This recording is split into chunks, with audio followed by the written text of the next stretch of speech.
ഒരു job alert വീഡിയോയോ അല്ലെങ്കിൽ ഒരു കരിയർ ഡെവലപ്മെൻറ്റ് വീഡിയോയോ ഒന്നുമല്ല കേട്ടോ. സത്യം പറയുകയാണെങ്കിൽ എൻ്റെ ഈ ചാനൽ ഇങ്ങനെയൊക്കെ ആയിപ്പോയി ഗൈസ്. അതായത് എനിക്കൊരു ലൈഫ് സ്റ്റൈൽ ബ്ലോഗർ ആവാനായിരുന്നു താല്പര്യം. ഓക്കെ, അങ്ങനെ എങ്ങനെയൊക്കെയോ ഞാൻ ഇവിടെ എത്തി. അതായത് ഓരോരോ വീഡിയോയ്ക്ക് വരുന്ന കമൻസിലൂടെ ഞാൻ ഇങ്ങനെ പോയി ഇവിടെ എത്തി. അപ്പോൾ എന്നും ഞാൻ അതായത് ജോബ് അലർട്ട് വീഡിയോസൊക്കെ ചെയ്തിട്ട് സത്യം പറഞ്ഞാൽ എനിക്ക് ബോറടിച്ചു തുടങ്ങി ഗൈസ്. അപ്പോൾ ഞാൻ വിചാരിച്ചു ഒരു സ്റ്റോറി ടെല്ലിംഗ് വ്ളോഗായിട്ട് ഞാനിന്ന് സംസാരിക്കാമെന്ന് വിചാരിച്ചു, അല്ലെങ്കിൽ വീഡിയോ മേക്ക് ചെയ്യാമെന്ന് വിചാരിച്ചു. സ്റ്റോറി ടെല്ലിംഗ് എന്ന് പറയുമ്പോൾ അതിൽ മെയിനായിട്ട് വരുന്ന ഒരു കഥാപാത്രം ഞാൻ തന്നെയാണ് ഗൈസ്. അതായത് എന്നെക്കുറിച്ച് പറയാമെന്നാണ് വിചാരിച്ചു. ഒരുവിധം എല്ലാ ആൾക്കാർക്കും ചില വ്ളോഗിലൂടെയൊക്കെ ഞാൻ പറഞ്ഞിട്ട് ഒരുവിധം അറിയാം. അതായത് എൻ്റെ കരിയർ, ഞാൻ ചെയ്ത വർക്ക്, അതായത് എങ്ങനെയാണ് എന്താണെന്നൊക്കെ ഒരുവിധം അറിയാം. എന്നാലും തുടങ്ങുമ്പോൾ ഞാൻ എന്നെക്കുറിച്ച് തന്നെ തുടങ്ങാമെന്ന് വിചാരിച്ചു കേട്ടോ. അതായത് കുറച്ചൊക്കെ നമുക്ക് വേണ്ട കുറച്ച് കാര്യങ്ങളുണ്ട്, അത് പറയാമെന്ന് വിചാരിച്ചു. അതായത് ഫസ്റ്റ് പറയുകയാണെങ്കിൽ ഞാൻ എൻ്റെ പേര് പറയാം. എൻ്റെ പേര് അതുൽ ജ്യോതി എന്നാണ്. ഞാൻ 2021 ഡിഗ്രി കഴിഞ്ഞത്. അതായത് ഞാൻ കേരള കോളേജിലാണ് ഡിഗ്രി ചെയ്തിട്ടുണ്ടായത് കേട്ടോ. അതായത് BA ഫിലോസഫിയിലാണ് ഡിഗ്രി ചെയ്തിട്ടുണ്ടായത്. പിന്നെ ഞാൻ കോഡിങ് പഠിച്ചു, എന്നും പറയുന്ന പോലെ തന്നെ കോഡിങ് പഠിച്ചു. അത് കഴിഞ്ഞിട്ട് നേരെ ഇൻഫോ പാർക്കിലോട്ട് പോയി അവിടെ വർക്ക് ചെയ്തു. പിന്നെ അത് വർക്ക് ഫ്രം ഹോമായി വേറൊരു കമ്പനിയിലോട്ട് മാറി. അങ്ങനെ അതാണ് എല്ലാവർക്കും അറിയാവുന്നൊരു കാര്യം. ഓക്കെ, ഇപ്പം ഞാൻ കറൻ്റ്ലി വീട്ടിലാണ്. അതായത് ഞാൻ ചെറിയ വർക്കൊക്കെ ചെയ്യുന്നുണ്ട്. അതിന് കൂടെ ഞാൻ എൻ്റെ ഏട്ടൻ്റെ കൂടെ ട്രേഡിങ് ചെയ്യുന്നുണ്ട്. ട്രേഡിങ് എന്ന് പറയുമ്പോൾ വലിയ സംഭവമൊന്നുമില്ല, പക്ഷേ ഏട്ടൻ നന്നായി ചെയ്യുന്നുണ്ട് കേട്ടോ. അപ്പോൾ അതിലൂടെ ഞാനും കുറച്ചൊക്കെ എനിക്കൊരു അക്കൗണ്ടൊക്കെ എടുത്ത് തന്നിട്ടുണ്ട്. അപ്പോൾ കുറച്ച് ചെയ്യുന്നുണ്ട് കേട്ടോ. അതിനെക്കുറിച്ചൊന്നും ഡീറ്റെയിൽഡ് ചോദിക്കരുത്. ഞാനതിൽ കുറച്ച് ചെയ്യുന്നുള്ളൂ. അതായത് ഏട്ടൻ പറയുമ്പോൾ ഞാൻ എടുക്കും, ഏട്ടൻ പറയുമ്പോൾ സെല്ല് ചെയ്യും, അത്രത്തോളം എത്തിയിട്ടേയുള്ളൂ. അപ്പോൾ ഫോറെക്സ് ആണ് കേട്ടോ ചെയ്യുന്നത്. പിന്നെ അതിൻ്റെ ഇടയിൽ എനിക്ക് എൻ്റേതായ കുറച്ച് കാര്യങ്ങളൊക്കെ ഉണ്ട്. അതൊന്നും ഞാൻ നിങ്ങൾക്ക് മുന്നിൽ പറയാനായിട്ടില്ല. ഓക്കെ, പറയാനാവുക എന്ന് പറയുമ്പോൾ കുറച്ചൊക്കെ അതിന് വേണ്ടി ഞാൻ ഹാർഡ് വർക്ക് ചെയ്തിട്ട് കുറച്ചൊക്കെ പൈസയൊക്കെ എടുത്ത് വെച്ചിട്ട് കുറച്ച് റിസൾട്ട് അറിയാൻ സെറ്റ് ആവുന്നതേ ഉള്ളൂ. അതായത് റിസൾട്ട് വരാൻ തുടങ്ങുന്നതേ ഉള്ളൂ. അപ്പോൾ അതൊക്കെ സെറ്റായിട്ട് വേണം എനിക്ക് നിങ്ങളുടെ മുന്നോട്ട് ഉള്ള കാര്യങ്ങളൊക്കെ പറയാൻ വേണ്ടി. ഞാനിപ്പോൾ ഇങ്ങനെയാണ് കറക്റ്റ്. ഇപ്പോൾ ഞാൻ അതിലോട്ട് പോണ വഴിയിലാണ്. ആ ഒരു വഴിയിൽ ഞാൻ പല കാര്യങ്ങൾ ചെയ്തിട്ടാണ് ഇപ്പം മൂവ് ഓൺ ആയിട്ട് പോണത്.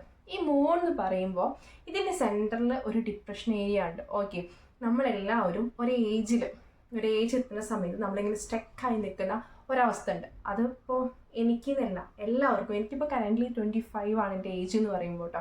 ഈ 25 ഏജിൽ നമ്മൾ ഡിപ്രഷനും ട്രോമാസും കാര്യങ്ങളൊക്കെ ഉണ്ടാകുന്നൊരു സിറ്റുവേഷൻ വരും. അതായത് നമ്മൾ ഈ ലൈഫിലോട്ട് ഞങ്ങോട്ട് പോകണം, എന്നും ഈ ഒരു ജോബായിട്ട് പോയാൽ മതിയോ, ഒരു കോർപ്പറേറ്റ് ലൈഫായിട്ട് മുന്നോട്ട് പോയാൽ മതി, നമുക്ക് എന്തൊക്കെ ചെയ്യണം, പല ചിന്തകളും കാര്യങ്ങളും ഉണ്ടാവും അല്ലേ. ആ സമയത്ത് സത്യം പറയുകയാണെങ്കിൽ നമ്മളതിനെ ഹെൽപ്പ് ചെയ്യാൻ ഒരാളും ഉണ്ടാവില്ല. അതായത് നമ്മൾ ഡിപ്രഷനോ നമ്മൾ എന്താണെങ്കിലോ അതൊന്നും നമ്മൾ പുറത്തേക്ക് കിടക്കണമെങ്കിൽ അത് നമ്മൾ തന്നെ വിചാരിക്കണം അല്ലേ. നമ്മുടെ പാരൻസ് പറഞ്ഞാലോ നമ്മുടെ ഫ്രണ്ട്സ് പറഞ്ഞാലോ ഒരു ലിമിറ്റ് വരെയൊക്കെ നമുക്ക് ഇവർ പറയുന്നത് കേൾക്കാൻ വേണ്ടി പറ്റുള്ളൂ. അത് കഴിഞ്ഞ് കഴിഞ്ഞാൽ നമ്മൾ മാത്രമേ ഉള്ളൂ, നമ്മളും ആ ഡിപ്രഷൻ അല്ലേ, അങ്ങനെയാണ് ഉണ്ടാവുള്ളൂ. അപ്പം അതിന്ന് ഞാനൊക്കെ മൂവ് ഓൺ ആയത് എങ്ങനെയാണെന്നറിയോ, നമുക്ക് നമ്മളിൽ തന്നെ ഒരു വിശ്വാസം വേണം, ഒരു ഹോപ്പ് വേണം. ഞാനൊക്കെ ഭയങ്കര ഡിപ്രസ്ഡ് ആയിട്ട് ആരോടും അങ്ങനെ സംസാരിക്കാതെയൊക്കെ ഒതുങ്ങി കൂടിയിട്ടുള്ളൊരവസ്ഥ ഉണ്ടായിരുന്നു. എനിക്ക് കുറേ ഫ്രണ്ട്സ് ഉണ്ടായിരുന്നു, എൻ്റെ ഫാമിലിയിലാണെങ്കിലും ഒരുപാട് പേര് സപ്പോർട്ട് ചെയ്യാനുണ്ടായിരുന്നു, ഒക്കെ ഉണ്ടായിരുന്നു. പക്ഷേ ഈ സപ്പോർട്ടൊന്നും മതിയാവാത്ത ഒരു സിറ്റുവേഷൻ വരും. അല്ലെങ്കിൽ ആരും പറയണമെന്നല്ല നമുക്ക് വേണ്ട ഒരു ലൈഫ് നമ്മൾ ഡിസൈഡ് ചെയ്യുന്ന സമയം വരും. നമ്മൾ സത്യം പറയുകയാണെങ്കിൽ സേഫ് സോണിൽ നിന്ന് നമ്മൾ ഡേഞ്ചർ സോണിലോട്ട് മാറുന്നൊരവസ്ഥ വരും, മനസ്സിലായി. അല്ലെങ്കിൽ ആ ഒരു സേഫ് സോണ് നമ്മൾ ബ്രേക്ക് ചെയ്ത് പുറത്തേക്ക് വരാൻ വേണ്ടി കുറച്ച് ടൈം എടുക്കും. ഈ ഒരു ടൈമിൻ്റെ ഉള്ളിൽ വരുന്ന സംഭവങ്ങളൊക്കെയാണ് ഈ ഡിപ്രഷനും കാര്യങ്ങളൊക്കെ പറയുന്നത്. ചില ആൾക്കാർ ഈ വീഡിയോസ് കാണുന്ന ചില ആൾക്കാർക്ക് ഇപ്പോൾ കറൻ്റ്ലി വർക്ക് ചെയ്യുന്ന ആ ഒരു ജോബ് ഇഷ്ടമുണ്ടാവില്ല. അതായത് കഷ്ടപ്പെട്ടിട്ട് ആ ഒരു EMIസും കാര്യങ്ങളൊക്കെ അടയ്ക്കാൻ വേണ്ടി മാത്രം പോണ ജോബ് ഉണ്ടായിരിക്കും അല്ലേ. അല്ലെങ്കിൽ വീട്ടിൽ ഞാൻ എന്ത് പറയും, ഈ ജോലി റിസൈൻ ചെയ്താലെന്ന് ഉള്ള ഒരു സിറ്റുവേഷനിൽ നിൽക്കുന്ന ആൾക്കാരുണ്ടാവും. ഒന്നും ബ്രേക്ക് ചെയ്യാതെ എപ്പോഴും സേഫ് സോണിൽ നിൽക്കുന്ന ആൾക്കാരുണ്ടാവും. അവരെന്നും ഈ 9 to 5 ജോബിൽ ഇങ്ങനെ പോയിക്കൊണ്ടിരിക്കും. അവർക്ക് ഒട്ടും താല്പര്യമില്ലാതെ മുന്നോട്ട് പോകുന്ന ഒരു അവസ്ഥയായിരിക്കും ഉണ്ടാവുക അല്ലേ. ഇതിലൂടെയൊക്കെ തന്നെയാണ് ഞാനും പറഞ്ഞു വന്നിട്ടുണ്ടായിരുന്നത്, അല്ലെങ്കിൽ നടന്നു വന്നിട്ടുണ്ടായിരുന്നൊക്കെ ഞാൻ ഇതിലൂടെ മാത്രമാണ് ഗൈസ്. എന്നാലും ഞാനിപ്പോൾ ഭയങ്കര ഹാപ്പിയാണ്, ഞാൻ ഭയങ്കര ത്രില്ഡാണ് എൻ്റെ ഓരോ ദിവസവും. കാരണം എന്താണെന്ന് വെച്ചിട്ടുണ്ടെങ്കിൽ ഞാൻ ഈ ഒരു സേഫ് സോണൊക്കെ ബ്രേക്ക് ചെയ്ത് എൻ്റെ ഒരു കോർപ്പറേറ്റ് ലൈഫൊക്കെ ഒന്ന് ബ്രേക്ക് ചെയ്തിട്ട് ഞാൻ എൻ്റേതായ വഴിയിലോട്ട് വന്ന് തുടങ്ങിയിട്ടുണ്ട്. തുടങ്ങിയല്ല പകുതി എത്തിയിട്ടുണ്ട്. ഞാനത് ഫുള്ളായിട്ട് പറയാത്തത് എന്താണെന്ന് വെച്ചിട്ടുണ്ടെന്നുണ്ടെങ്കിൽ അതൊന്ന് സെറ്റായതിന് ശേഷം ഞാൻ റെഡിയായി, ഞാൻ ഓക്കെ ആയി, ഇപ്പം നിങ്ങൾ നോക്കൂ എന്ന് പറഞ്ഞ ഒരു സിറ്റുവേഷനിൽ വരുമ്പോൾ അല്ലെങ്കിൽ ആ ടൈമിലോട്ട് വരുമ്പോൾ ഞാൻ നിങ്ങളോട് ഓപ്പണായിട്ട് എല്ലാ കാര്യങ്ങളും ഷെയർ ചെയ്യും.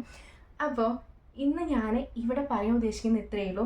നിങ്ങളുടെ ലൈഫ് എന്ന് പറയുന്നത്, അല്ലെങ്കിൽ എൻ്റെ ലൈഫിനെ കുറിച്ച് പറയാം. എൻ്റെ ലൈഫ് എന്ന് പറയുന്നത് ഞാൻ ഡിസൈഡ് ചെയ്യുന്ന ഒരു കാര്യമാണ്. അതായത് മറ്റുള്ള ആൾക്കാർ പ്ലാൻ ചെയ്തിട്ടുള്ള ആ ഒരു ലൈഫിലൂടെ ജീവിക്കാനുള്ളൊരു ക്യാരക്ടറല്ല ഞാൻ. ഓക്കെ, മനസ്സിലായോ? ഉദ്ദേശിച്ചത് മനസ്സിലായോ? ഈ മറ്റുള്ളവരെന്ന് പറയുന്നത് നമ്മുടെ പാരൻസ് ആയിക്കോട്ടെ, ഫ്രണ്ട്സ് ആയിക്കോട്ടെ, നമ്മുടെ ലൈഫ് പാർട്ട്ണർ ആയിക്കോട്ടെ, ആരായിക്കോട്ടെ, മനസ്സിലായോ? അവർ പറയുന്ന പ്ലാൻ ചെയ്തിട്ടുള്ള ലൈഫിലൂടെ ജീവിക്കാനുള്ളൊരു ക്യാരക്ടറായി മാറരുത് നമ്മളാരും. ഓക്കെ, ഞാൻ അങ്ങനെയാണ്. ആ ഒരു ക്യാരക്ടറാണെന്നല്ല, അതിനൊക്കെ നോ പറഞ്ഞിട്ട് ഞാൻ എൻ്റേതായ വേയിലൂടെ മുന്നോട്ട് പോകുന്ന ഒരാളാണ് എന്ന് വിചാരിച്ചിട്ട് എൻ്റെ ഫാമിലിക്കോ എൻ്റെ ഫ്രണ്ട്സിനോ ഒന്നും ഞാൻ ഒരു തരത്തിലുള്ള ഒരു ഹേർട്ടിങ്ങോ കാര്യങ്ങളോ ഹേർട്ട് ചെയ്തിട്ടൊന്നുമില്ല. മനസ്സിലായോ? ഞാൻ ചെയ്തിട്ടുള്ളത് എന്താണെന്നറിയോ? എൻ്റെ ആഗ്രഹങ്ങൾക്കും എൻ്റെ സ്വപ്നങ്ങൾക്കും വേണ്ടിയിട്ട് ജീവിക്കുന്ന ഒരാളാണ് ഞാൻ. എനിക്ക് കറക്റ്റായിട്ടുള്ള എൻ്റെ ലൈഫിനെ കുറിച്ചിട്ട് കറക്റ്റായിട്ടുള്ള പ്ലാനിങ് ഉണ്ട് ഗൈസ്. എനിക്ക് എന്താണ് ചെയ്യേണ്ടത്, എന്തൊക്കെ ചെയ്യണം, അല്ലെങ്കിൽ എവിടെ തുടങ്ങണം എന്നുള്ളതിൻ്റെ കറക്റ്റ് പ്ലാനിങ്ങും കാര്യങ്ങളും എനിക്കുണ്ട്.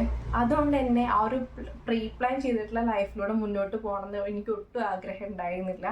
എന്നിട്ടാണ് ഞാൻ എൻ്റേതായ രീതിയിൽ ഞാൻ അത്രയും സ്ട്രോങ് ആയിട്ട്, അത്രയും ഹോപ്പ്ഫുള്ളായിട്ട്, അത്രയും ഗ്രാറ്റിറ്റ്യൂഡായിട്ട് ഞാൻ മുന്നോട്ട് പോകണം കേട്ടോ.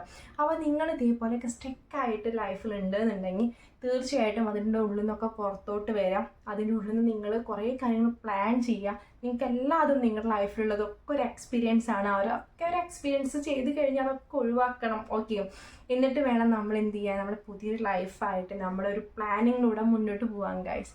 അപ്പോൾ തളരാതെ സ്ട്രോങ് ആയി ഗ്രാറ്റിറ്റ്യൂഡായിട്ട് എപ്പോഴും ഇരിക്കുക. അപ്പോൾ ഇന്നത്തെ വീഡിയോ ഇത്രയേ ഉള്ളൂ. അടുത്ത വീഡിയോയിൽ കാണുന്നവരെ ബൈ ഗൈസ്.